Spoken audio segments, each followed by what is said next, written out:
Si tu as tout le temps envie de sucrer, ce n'est pas forcément un problème de volonté. On te l'a dit 100 fois, fais un effort, résiste, arrête le chocolat à 16 heures. Et toi, tu te sens nul parce que tu n'y arrives pas. La médecine chinoise propose une toute autre lecture. Dans les classiques chinois, chaque saveur est associée à un organe.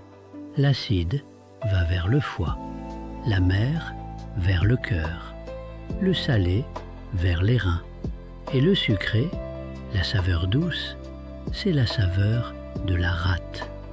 La rate en médecine chinoise, ce n'est pas le petit organe discret qu'on connaît chez nous.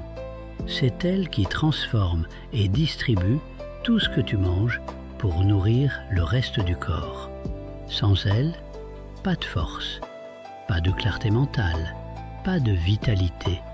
Et c'est là que ça devient intéressant. Quand la rate est fatiguée, le corps cherche la saveur qui lui correspond. Et cette saveur, c'est le sucré. Qu'est-ce qui fatigue la rate? La réflexion excessive, les préoccupations qui tournent sans fin. Plus tu te préoccupes, plus la rate s'épuise. Et plus elle s'épuise, plus le corps appelle le sucré. Le piège, c'est que le sucre raffiné en excès ne la soutient pas. Il la surcharge. C'est un cercle vicieux. Alors, la prochaine fois que l'envie arrive, ne te juge pas trop vite. Demande-toi plutôt, qu'est-ce qui me pèse en ce moment? Et toi, c'est quand tes envies de sucrer? 16 heures?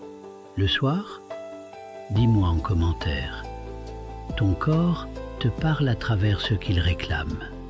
Et si tu veux découvrir quel élément domine ta constitution et mieux comprendre tes tendances profondes, va jeter un œil à ta carte énergétique personnalisée, je te mets ça dans la bio.